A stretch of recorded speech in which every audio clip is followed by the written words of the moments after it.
Calix, bonjour. Bonjour. Alors vous êtes magicien, conférencier, mentaliste. Exactement. Depuis quand? Quand est-ce qu'est venue cette passion? Parce que je pense que c'est quand même une passion au départ. Ah oui, c'est une passion. La magie, j'ai rencontré l'univers de la magie. J'avais 13 ans. J'étais un enfant... Préadolescence. Ah oui, oui, oui. J'étais un enfant hyper timide, hyper réservé. On dirait pas. Merci. Mais j'ai pas fait un travail tout seul sur moi-même. Je vous expliquerai. J'ai rencontré l'art magique à l'âge de 13 ans et c'est ça qui m'a permis de sortir un peu de mon corps d'enfant hyper timide, hyper réservé. J'avais un second masque du magicien. Comme dans le théâtre. Et c'est grâce à ça que je suis devenu magicien, mentaliste et conférencier. Qui était votre premier public? Mon premier public, ça a été ma chambre. Beaucoup. Tout seul, devant la glace? Ah, oui, oui, oui. J'ai beaucoup appris tout seul. Je viens d'une famille assez modeste. Et à l'époque, les livres de magie... les boîtes, il y avait des boîtes aussi. Les boîtes et les VHS à l'époque. Bien sûr. On était sur du 500-600 francs. Ah oui, donc très onéreux. Voilà, à l'heure actuelle, c'est entre 100 euros, 150 euros. Oui, c'est beaucoup plus abordable. Alors que maintenant, les prix sont quand même aux alentours c'était avant Harry Potter, c'est ça. C'est exactement ça. Il y avait Gérard Majax à l'époque. Il y avait Majax, il y avait encore un peu Garcimore. Garcimore aussi, avec sa souris et tout. Oui, et il y avait Sylvain Mirouf. C'est lui vraiment, il est à la naissance de beaucoup de magiciens parce qu'il passait tous les soirs chez Michel Drucker au studio Gabriel. Ah oui, bien sûr. Donc ça, vous aviez déjà des mythes, des magiciens qui vous ont quand même influencé. Ah oui, oui, oui, j'ai beaucoup apprécié la façon de faire qui était à l'époque et qui l'est encore très moderne de Sylvain Mirouf. Qui lui était jeune comparé à tous les magiciens que je pouvais voir à l'écran. On évoque Gérard Majax, Garcimore, c'était plutôt d'un certain âge. Moi, j'avais 13 ans et Sylvain Mirouf en avait une vingtaine, 20, 25 ans. Ah oui, donc beaucoup moins d'écart. Beaucoup moins d'écart. C'était comme un grand frère d'une certaine façon. Oh oui, moi, comme j'étais timide, j'avais pas beaucoup d'amis, beaucoup de copains. J'étais beaucoup à la maison, en train de m'entraîner avec mes cartes. Donc oui, en fait, je passais mes soirées avec Sylvain. Enfin, je l'appelle Sylvain Mirouf. Bien sûr. Et le temple de la magie, c'est quand même Las Vegas. On est d'accord? Il y a quand même, il y a eu énormément de magiciens avec des numéros d'enfer, avec les tigres. Il y avait aussi David Copperfield, oui. N'est-ce pas? Qui faisait des tours de dingue, quoi, à Las Vegas. Exactement. Ça aussi, ça vous a fait rêver après? Surtout David Copperfield m'a beaucoup fait rêver, puisque lui, il faisait disparaître la Statue de la Liberté. Totalement. Il faisait disparaître des avions, il faisait disparaître grandiose. Une trentaine de personnes. Une dalle en béton, il n'y a rien autour. Moi, j'étais petit, je regardais ça. C'était de la grande illusion. Là, on était sur de la grande illusion. Totalement. Après, David Copperfield a aussi fait du close-up. Close-up, c'est de la magie rapprochée. Ouais. Et il a fait aussi du close-up à l'écran avec juste une carte. Et moi, ça, je rêvais.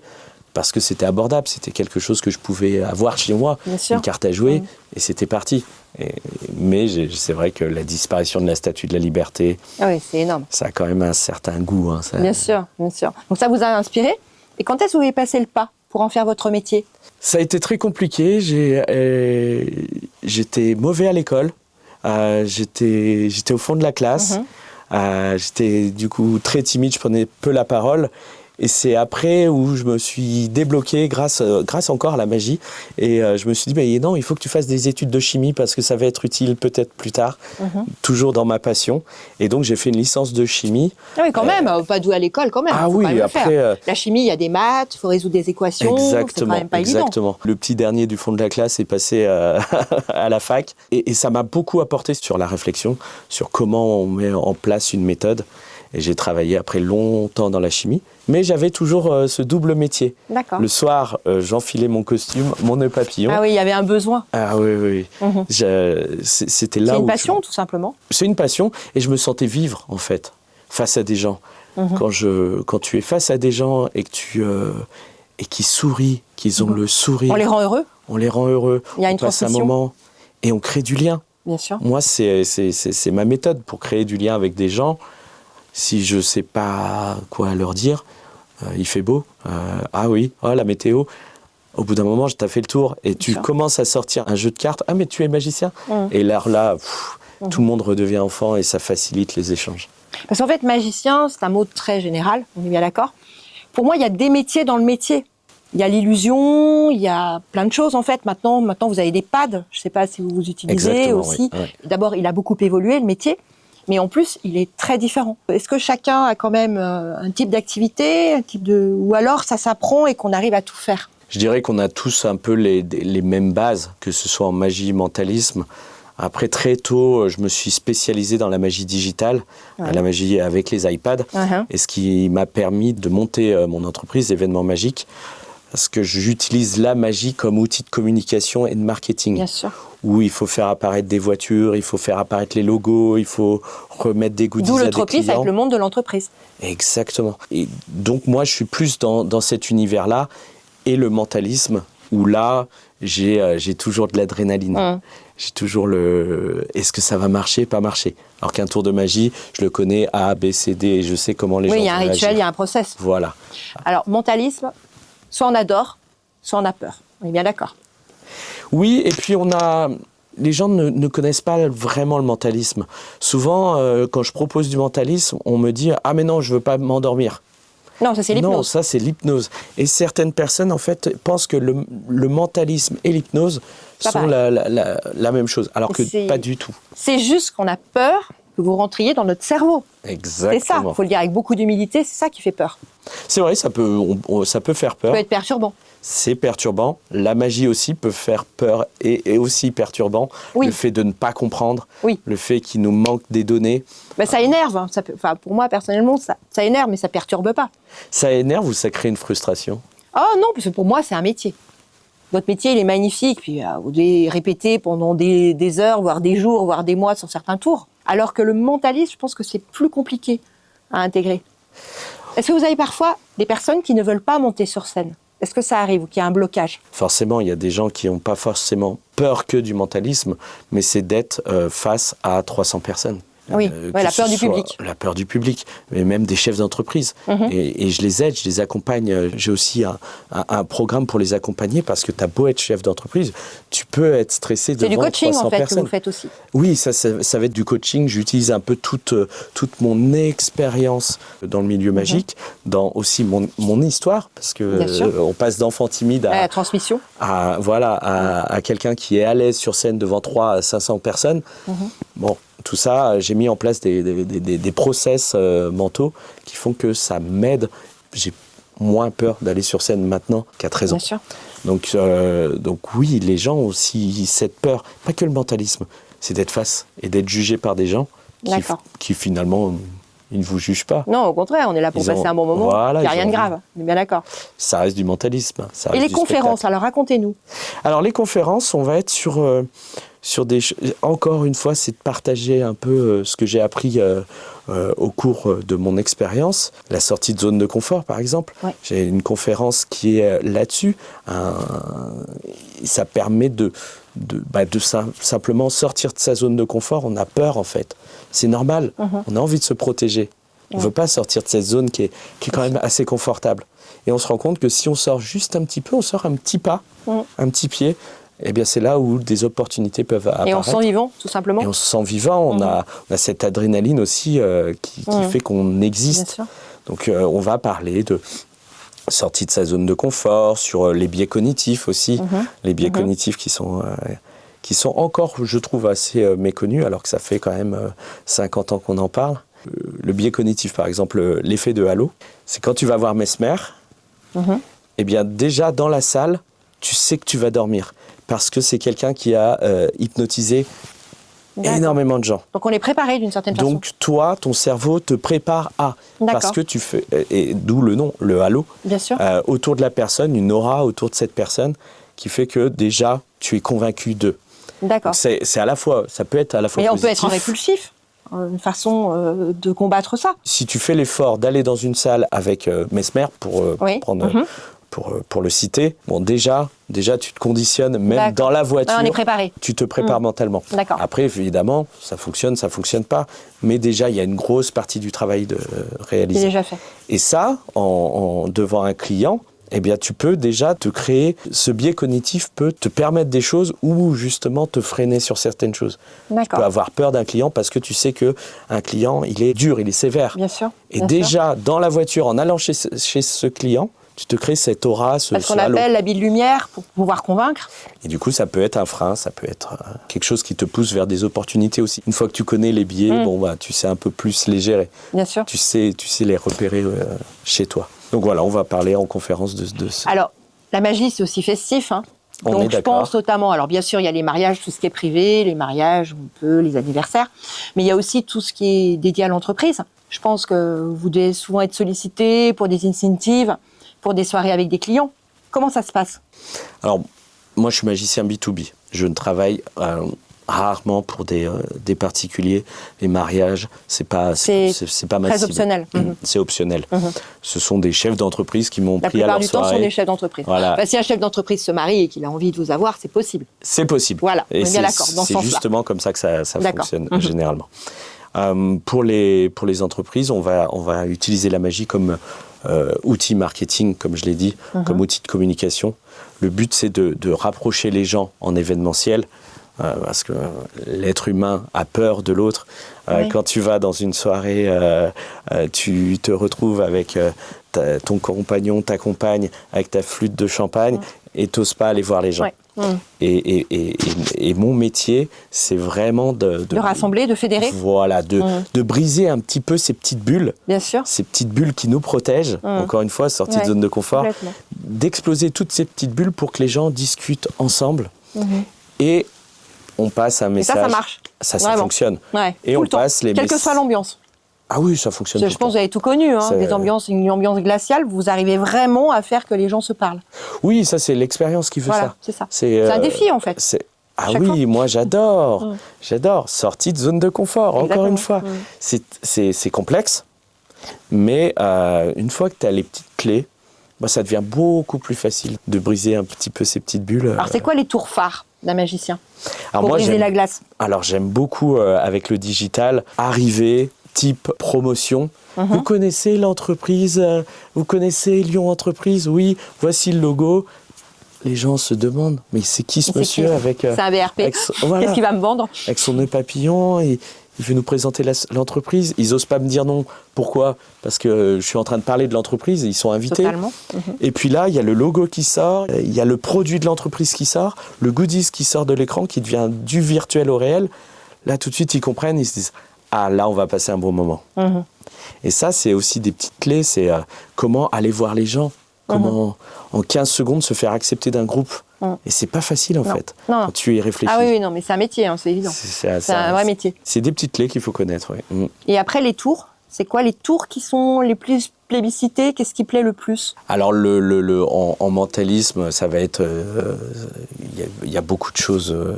Le mentalisme plaît énormément, fait peur, mais plaît. Et ensuite, les tours de cartes. Oui, toujours. On est en 2026.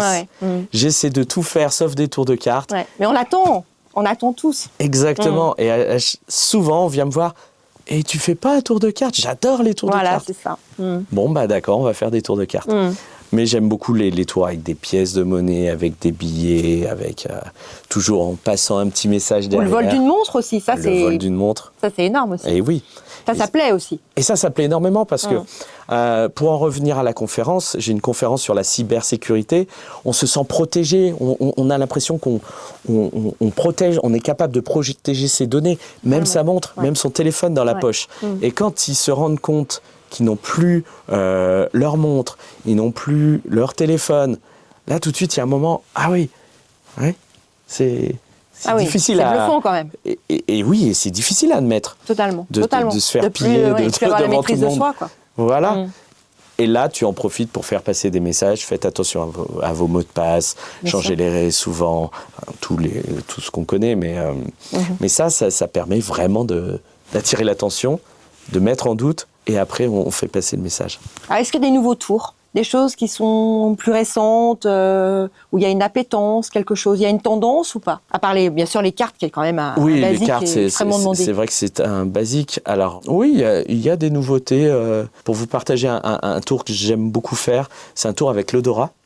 C'est quelque chose que j'ai créé pour justement un client autour du parfum. Il fallait trouver un tour autour juste du nez, pas visuel, juste autour de l'odorat. C'est un sacré challenge. Ah oui, complètement. Comment on trompe l'odorat? Et j'ai réussi. Et c'est un tour que je fais beaucoup en prestation. Et j'aime bien parce que l'odorat, ça touche le toit intérieur. D'accord. Et ça, j'aime beaucoup.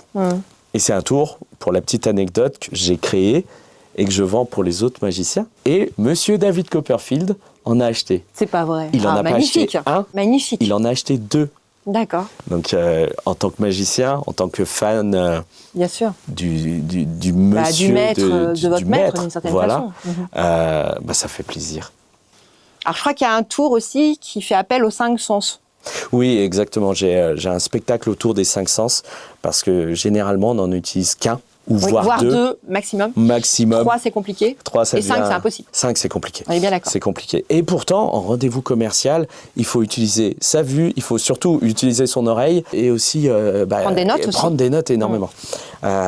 Et si si tu as un client en face de toi et que tu arrives à utiliser ces 5 sens, tu le marques beaucoup plus. D'accord. Tous les sens peuvent être utilisés pour créer des souvenirs. D'accord. Et il y a un sens que j'aime bien, je dirais le 6e sens, c'est aussi rentrer dans la tête des gens grâce encore une fois au mentalisme. Est-ce qu'on ferait pas une expérience? Pourquoi pas? Je suis prête. J'aime bien demander en fait aux gens d'imaginer le prénom soit d'un ami, d'enfant ou quelqu'un que je ne connaisse pas. D'accord. Ok. Vous en avez un? Oui, j'y suis. D'accord. Imaginez juste la première lettre, d'accord? Ok. La deuxième. La troisième. Ok, c'est un prénom assez long, j'ai l'impression. Peut-être 2 ou 3 syllabes. On est d'accord ou pas? On valide ou pas? On valide. On valide, ok. C'est pas Jean-Christophe. C'est pas un nom hyper long, j'ai l'impression. Non. Ce qu'on se rend pas compte, c'est que elle est en mode protection. Et j'aime bien ça. Ok. Pensez juste à une lettre au milieu, la 3e lettre. C'est Oui, bon? ok. 3e lettre, ok. Quelque chose comme ça. Alors on n'a rien prévu ensemble. Je suis complètement d'accord. Ah non, mais c'est sûr, On s'est là, croisés rien du tout. avant, mais on n'a pas dit pense à Jean-Christophe. Absolument. Quelle est cette 3e lettre dans le prénom en tête? Un B. Je valide. Ok. Après, des prénoms avec un B en 3e lettre, il y en a un paquet. C'est une femme? C'est une femme ou pas? Je dois répondre? Oui, je pense que c'est une femme. C'est une femme. C'est une femme. Ok. Alors, j'écris pas énormément ce prénom. J'ai l'impression que c'est quand même un prénom. C'est pas un Nicolas, un David. C'est pas un prénom aussi commun, je dirais.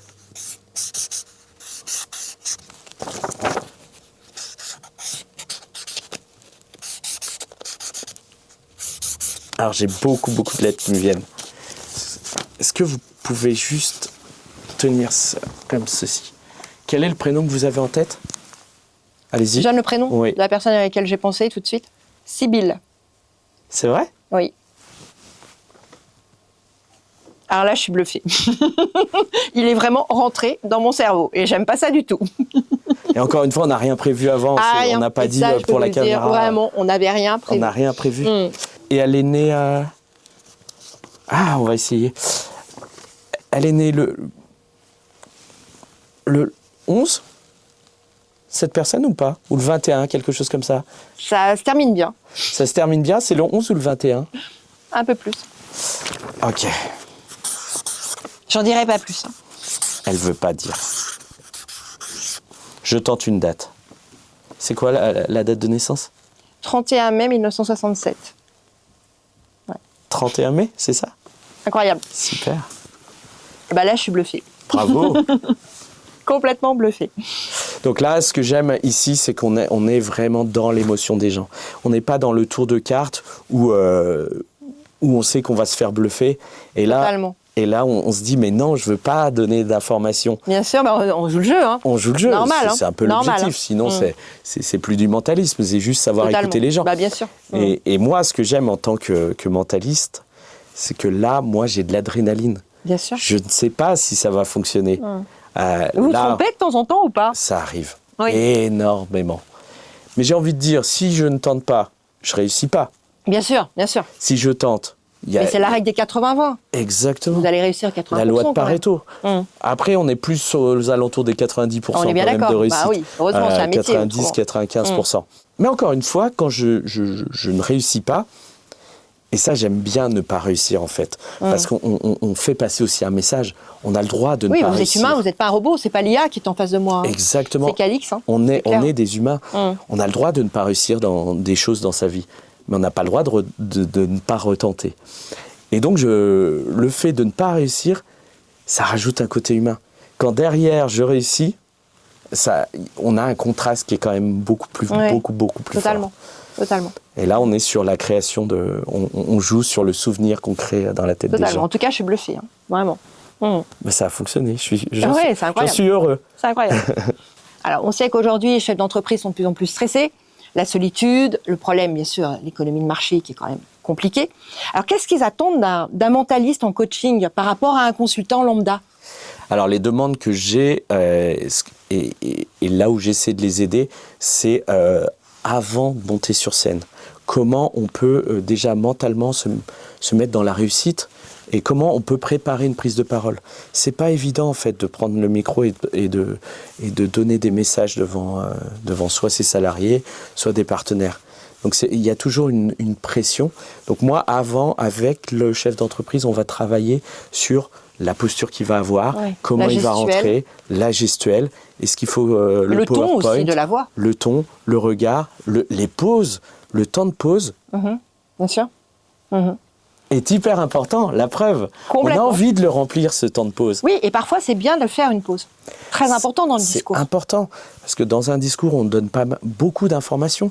Et le cerveau, il faut quand même qu'il ait le temps de mouliner. Totalement. Et quand on est chef d'entreprise et stressé, et c'est pas forcément notre métier de prendre la parole, eh bien, on a envie de sortir de scène. Donc on va aller très vite, on va pas marquer ces temps de pause. Donc moi je vais les épauler un peu avant la prise de parole. Oui. Dans l'événement, je suis en béquille, un peu en souffleur. En soutien, bien sûr.